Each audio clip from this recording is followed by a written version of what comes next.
Welcome to the SchiffGold Friday Gold Wrap, your overview of this week's precious metals news. It's Friday, July 17th. I'm your host, Mike Maharrey. Thanks for tuning in.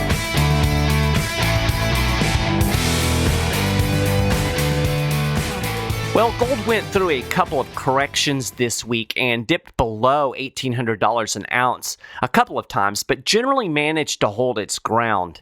As I record the podcast, the yellow metal is trading at about $1,805 per ounce. A better expected rise in retail sales in June reignited recovery hopes and put some selling pressure on metals, but a resurgence in the COVID cases in the U.S. has helped maintain the safe haven bid for gold and silver both. The 7.5% gain in retail sales follows on the heels of an 18.2% surge in May. But even with those big numbers, we're still not even back to the pre-crisis trend. In fact, we're barely above 0% for the year. I'm going to get into the economy a little bit more here in just a minute. Silver broke through a key level on Monday, breaching the $19 an ounce level, and it continued to surge through most of the week until it joined gold in a correction on Thursday. Silver closed in on $20 an ounce midweek and then fell Thursday. As I record the podcast, the white metal is trading at about $19.37 an ounce. The silver-gold ratio is just a tick below 94-1. Now that seems kind of low after we saw over 100-1 last spring, but in truth, that's really a huge spread. And as I've said a number of times on this podcast, silver is still significantly undervalued compared to gold, meaning there's a long way for silver to run up. I talked about the silver market dynamics last week, so I won't belabor that point. I'll link to an article I wrote on Monday in the show notes page that will give you some detail on the supply-demand dynamics if you want to dig a little deeper. I did a podcast interview last night, and we got to talking about the economy. You know, I still really don't think most people realize the extent of the economic damage that the government shutdowns have wrought. And it's not just the shutdowns, it's also the government response, the stimulus, the bailouts, the borrowing, the money printing. My wife and I have been watching a TV series Alone. The premise of the show, if you haven't ever seen it, is they dump 10 people in the wilderness and they have to survive alone. The one who stays out there the longest wins. In one of the episodes, one of the contestants shot a moose with an arrow. Of course, the moose takes off. Luckily for the contestant, he was able to track the moose down, but then he had to stand there and watch it for literally several hours before it finally fell over and died.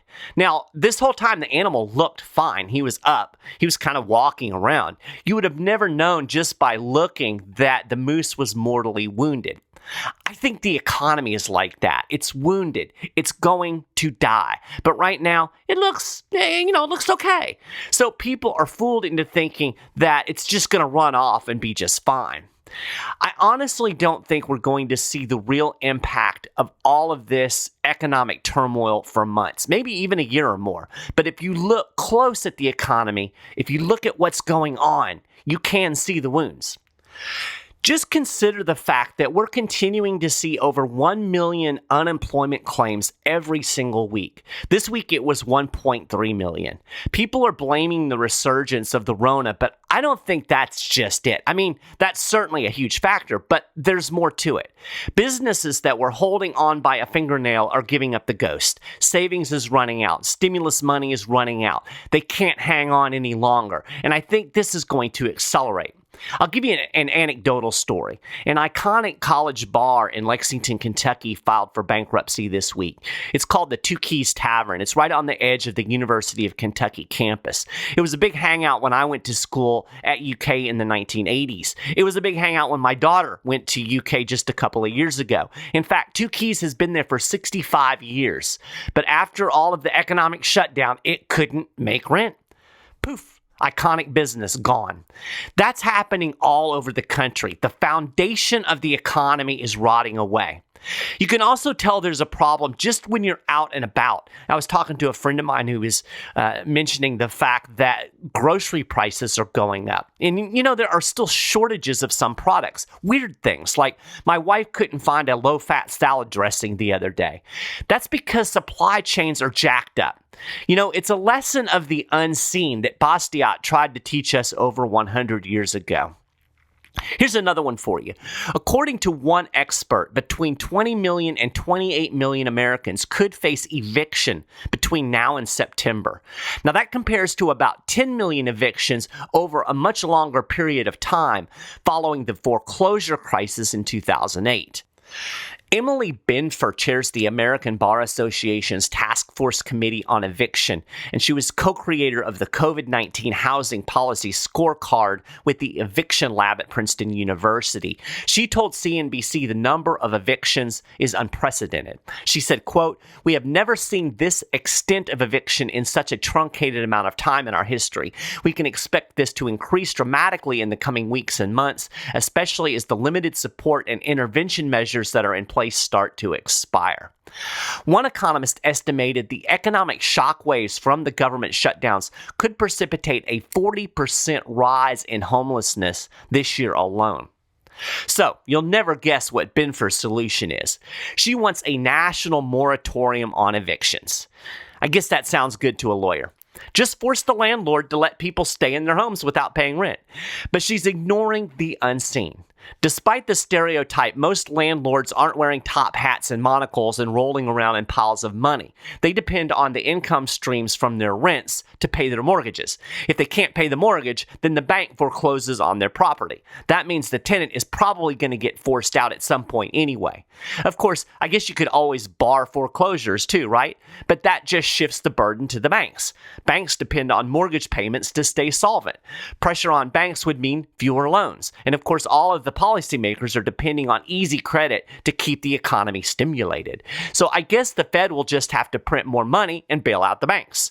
And that brings us to inflation, which is the ultimate endgame here. This monetary policy is insane, and at some point, they're going to crash the dollar. The greenback is already under pressure, but they're really going to crash the dollar. And that's when the real crisis starts. So you see, every intervention creates a new problem, which requires a more extreme intervention, which creates a new problem. And round we go until the house of cards finally collapses. And that right there is why gold is pushing toward record levels. That's why silver is rallying. That's why gold is already at record levels in most major currencies.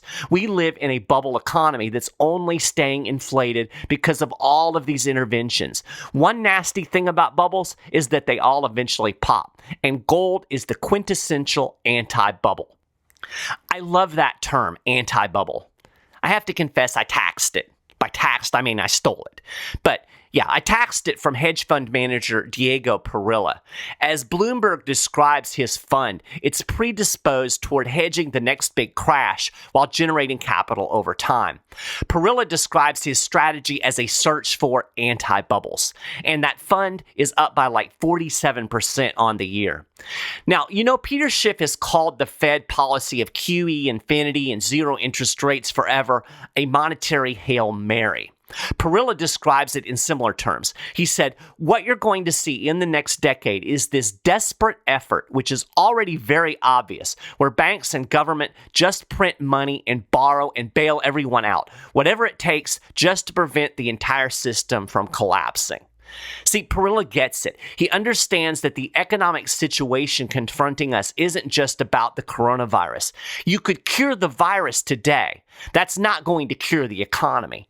Perilla said the central bank monetary policy and stimulus packages have exacerbated deeper issues that were already present in the financial system. I've said this before. Peter Schiff has been saying this for years.